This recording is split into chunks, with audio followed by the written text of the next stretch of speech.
confiança.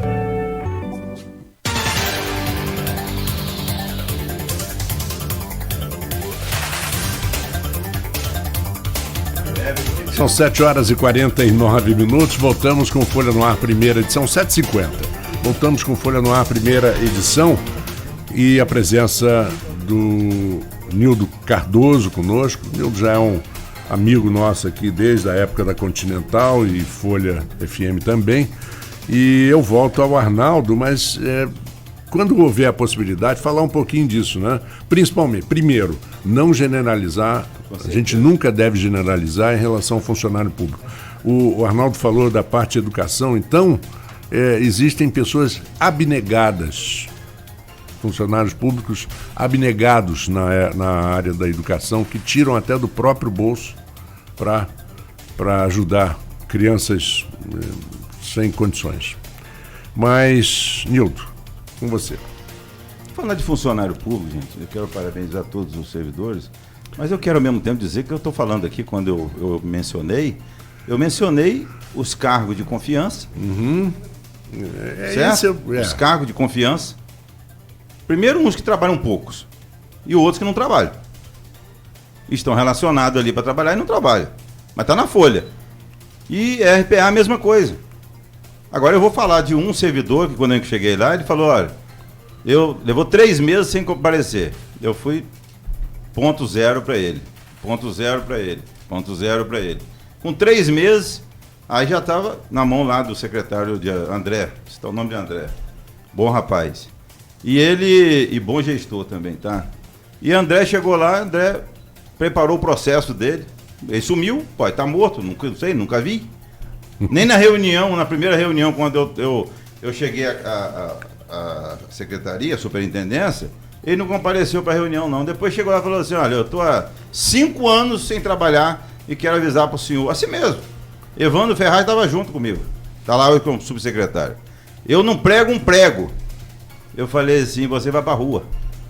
Que aqui tem que trabalhar. Senão você vai para a rua. Aí ele foi embora. Aí voltou depois o irmão dele, que foi acordá-lo depois de 5 ou 6 anos que não falava com o irmão. O irmão disse que 1h da manhã chegou na casa dele.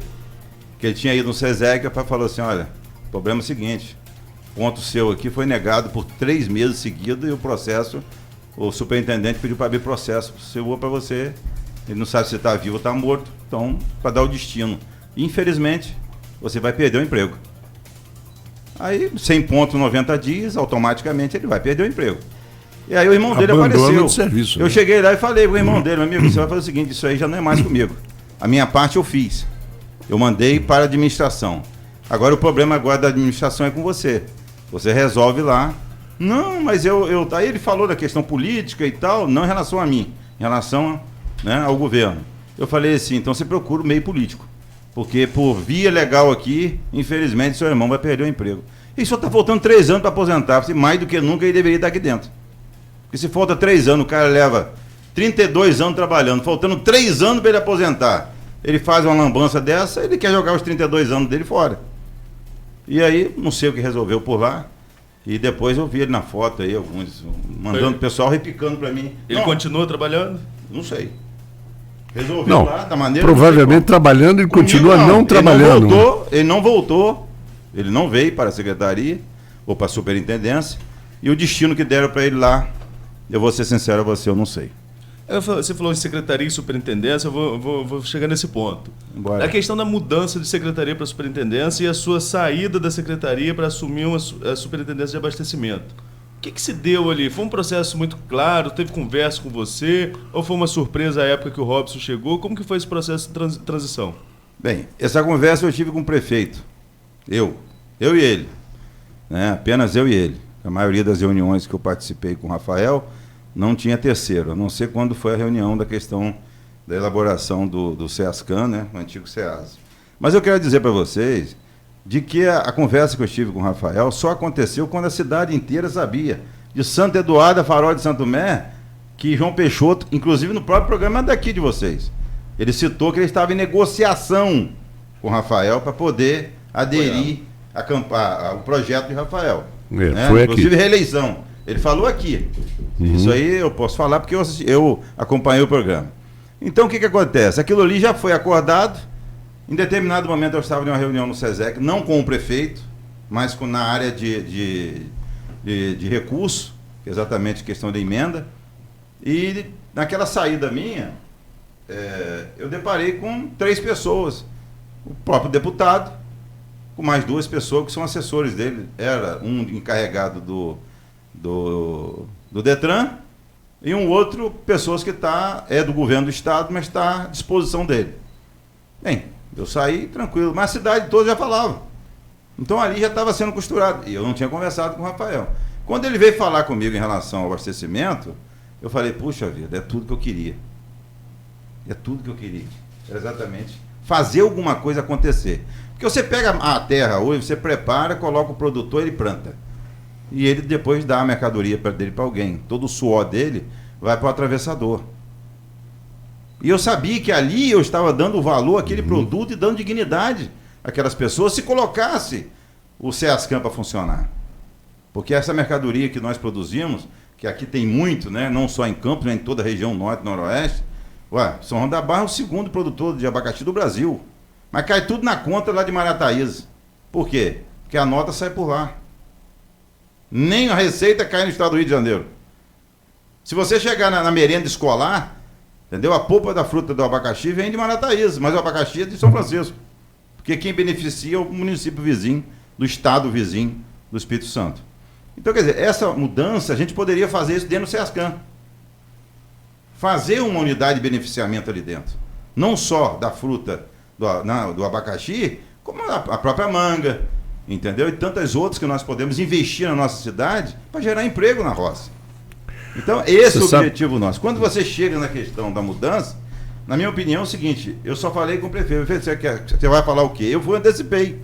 Você quer dizer para mim que fulano vai assumir, que ciclano vai assim, por indicação de fulano, assim, blá. E resumo, antes dele falar, eu já tinha falado para ele tudo. Porque a cidade toda sabia. E a rede social hoje é uma velocidade aí que você não... incalculável. Sim. Entendeu? Independente da entrevista que foi dada aqui. E todo mundo já sabia que, por ele, o deputado João Peixoto, ter sido do governo de Arnaldo secretário de Agricultura, automaticamente ele queria, né, chegar lá e pedir, negociar, entre aspas, politicamente falando, a Secretaria de Agricultura para que ele indicasse o nome que está lá, um nome indicado por ele, que é funcionário de carreira, mas, com todo respeito, precisar divulgar mais as ações de lá. Que os 5 tratores foi a emenda parlamentar de Paulo Feijó, de 2018, que entrou em 2019, licitou em dezembro, em outubro, entregou no início desse ano, mas foi um trabalho, e a escolha dos 5 tratores e 5 implementos foi feita por Nildo Cardoso. Certo? E agora, a questão da prerrogativa do prefeito em relação, a minha opinião, Nildo, foi por causa da sessão. Sessão de nada, você coloca na mão do procurador e do prefeito o documento, quem tem que dizer se aquilo está de acordo ou não é ele. Você não, muda tudo isso aqui, vamos fazer dessa forma, assim. Entendeu? Eu, particularmente, acho que tudo que cai na conta do poder público municipal, vira, ou estadual ou federal, vira cabide de emprego, uma gestão ruim, e, infelizmente, na minha opinião, eu não estou mais no abastecimento. Quem assumir a responsabilidade ali tem que administrar como se fosse uma empresa privada, ou vai dar com os burros na água. Que se botar o poder público municipal à frente, todo mundo vai querer, com todo o respeito que eu tenho ao legislativo, todo mundo vai se achar no direito de chegar lá e falar assim, olha, indica um aí para mim, bota fulano para mim, indica fulano para cá e para lá. E ali nós temos 2.500 currículos, falei no programa de Cláudio, nós temos 2.500 currículos praticamente de travessão e toda Guarulhos ali aguardando por aquilo ali. Porque as pessoas acreditavam e acreditam com certeza, eu acho que o prefeito não vai... Se vai sair isso aí dentro do governo dele, ou de quem vai sucedê-lo, ou até ele mesmo continuando na frente da prefeitura, possivelmente nessa gestão não vai acontecer. Anildo, qual seria a lógica do projeto? Seria passar para uma associação, não é isso? Seria uma associação escolhida por produtores, seria representativa... Mas já existe essa associação? Não, tem que ser criada. Ela não existe, você só pode criar depois que for o parecer sair da Procuradoria do município. Certo? Para criar a associação, esse Criar a parecer. associação, positivo. Aí teríamos um grupo de pessoas. Mas de entidade, essa poderia associação ser seria independente? de assentamento. Hein? Seria independente ou seria vinculada com a administração, como é uma fundação, por exemplo? Seria vinculado com direito a voto. Você criaria uma equipe, por exemplo, ali, de entre 15, que nós calculamos, entre 15 e 21 entidades, entendeu? Representativa, inclusive eu coloquei dentre elas, no rascunho que nós fizemos, que não está escrito aí na associação. A associação é uma coisa. Agora, você fazer o regimento interno, aí sim, vai entrar todas as competências, e isso seria feito, inclusive, com aval do prefeito e também da Procuradoria. E aí você entraria como? Entraria uma representação dos assentados, dos produtores, entendeu? Entraria o presidente da Comissão da Agricultura da Câmara, que seria aí o Álvaro César, que hoje é o presidente. Então teria a representação, a representatividade de todo o segmento. Entendeu? Então, essa era a ideia nossa, mas essa conversa não chegou a andar. Entendeu? Andar nesse porte. Porque você tem que fazer o passo a passo. Primeira coisa é você mandar para a Procuradoria a questão do estatuto. A segunda coisa, a cessão do espaço por um determinado período. Eu quero aproveitar a sessão de espaço aqui, Marco Antônio, e falar o seguinte: por que a Prefeitura de Campo está agarrada com aquele CEPOP até hoje? Aquilo custou 100 milhões de reais para o município, no governo Rosinha. Por que não terceiriza aquilo? Por que não faz uma sessão daquilo para alguém tocar e fazer eventos ali que vai trazer eventos para Campo e, consequentemente, trazer dinheiro para cidades, hotéis e coisas, com grandes eventos ali dentro, já que a Prefeitura não tem recurso para poder bancar isso e nem é prerrogativa da Prefeitura ficar fazendo show ali, ainda mais cobrar para um espaço público. Mas pode terceirizar, pode fazer uma sessão aí, coloca no processo de licitação para que alguém assuma aquele espaço ali, para não ficar inoperante como está ali. Só faz um carnaval fora de época e desfile de 7 de setembro. Ou eu estou ficando maluco? Não. Custou 100 milhões. Está parado. Aquilo estava na cota. Custou 100 milhões quando que terminou a obra? Foi em 14, né, que terminou. 2014? Exatamente, 2014. Aí o que acontece? Quando chegou no final de 2016, ela mandou para a Câmara o processo para apagar incêndio dentro da Praia de Campos, colocou o CEPOP, colocou a Cidade da Criança, colocou o SESEC, que se a gente naquele momento a gente não peitasse lá e fizesse toda aquela movimentação, inclusive o próprio prédio da Praia de Campos também entrava no processo também. Hoje, Rafael estaria pagando aluguel daquele espaço lá. E quem quisesse usar o CEPOP ou a Cidade da Criança, teria que pagar também, porque a gestão seria da Praia de Campos e não da Prefeitura. Uhum. Então, quer dizer, são coisas que eu acho que tem que ser... Não faz parte do contexto. Faz porque, na minha opinião, aquele espaço do SEASA... Vou dar um exemplo para você aqui, Arnaldo. Aconteceu lá, eu avisei várias vezes, em uma conta parte, aquilo ali foi um escândalo, continua sendo. Eu mandei até para o presidente do Fundecam. Eu não sei nem se ele colocou isso aí como parte, entendeu, daquele processo da CPI. Uma área de terra em travessão ali no trevo de São Francisco, que a Prefeitura, no governo de Rosinha, pagou. Quer dizer, não pagou. Na realidade, ela deixou de receber, mas recebeu aquilo como dação de pagamento. Né? De uma dívida com o Fundecam, de 19 milhões, ela recebeu uma área de 5 alqueires de terra. O que aconteceu? Invadiram lá, agora está lá com a opção de barraco construído lá, casas, até de alvenaria, tem meia águazinha e tal. Quer dizer, uma área de 5 alqueires de terra na beira da estrada que é da Prefeitura, que custou aos cofres da Prefeitura 19 milhões de reais, quando na realidade não vale um. Aí eu pergunto, isso faz parte já? Eu mandei isso para o presidente da CPI. Eu espero que isso tenha constado no relatório também. E a mesma coisa nós encontramos dentro do SEASCAM. O SEASA estava lá, cheio de hortas, curralzinho ali para lá e para cá, cavalo amarrado aqui, cobertura, varandinha ali e tal. Nós chegamos para perto, começamos a pedir à população para desocupar. Ninguém brigou com ninguém, enalteceu o trabalho da segurança que assumiu a responsabilidade lá, que está até hoje. Eu falei isso no programa, inclusive, do próprio Claudio Nogueira. E que são pessoas de credibilidade, pessoas de Guarulhos, que foi colocado não por mim, eu não indiquei ninguém. Entendeu? Tem uma pessoa responsável pela segurança, na qual quem escolhe com quem vai trabalhar é ele, não sou eu. Se vai trabalhar com ele, não é comigo. E aí, daí para cá, todos desocuparam, inclusive, eu diria que 20% dos currículos que nós temos lá são exatamente daqueles moradores do Parque Boa Vista, que está aí ao lado, acreditando que esse projeto vá para frente. O projeto em si, qual a previsão? Qual a previsão de geração de empregos e quais são esses empregos? O que você vislumbrava lá para o SESCAM? Olha, vamos fazer um comparativo aqui. Entendeu? Nós estamos entre Rio e Vitória. Sim. A 250 quilômetros de Vitória, estamos a 300 quilômetros do Rio de Janeiro. Então nós estamos ali, no meio, no centro. Entendeu? Nós temos a região do Lago muito perto, nós temos a região serrana do Rio de Janeiro também, que produz bastante perto. Nós temos a norte e noroeste aqui dentro também, com um potencial muito bom. E um município com 500 mil de pessoas, 500 mil de habitantes. E com vários municípios em torno. A região do Lago, no período de verão, não se fala, mesmo nesse período também, seria aí um parceiro, uma área de consumo muito grande. Mas Cariacica, empregando hoje em torno de 5 mil pessoas, só dentro do espaço. Movimentando 3 mil veículos por dia de segunda a sábado.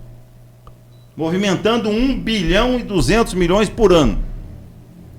Com 112 mil metros quadrados de área construída que não tem para onde crescer. Você subiu o barranco, vai encontrar lá a garagem da Águia Branca. Se você for para o outro lado, dá uma rua. Se você for para o outro lado, você vai pegar a rodovia. Resumo, eles não têm para onde crescer. Nós temos 240 mil metros quadrados, mais de 8 mil metros de galpões construídos. Precisando de reforma? Sim. Mas nós temos. E fica a 5 quilômetros da cidade. Nós somos em Friburgo.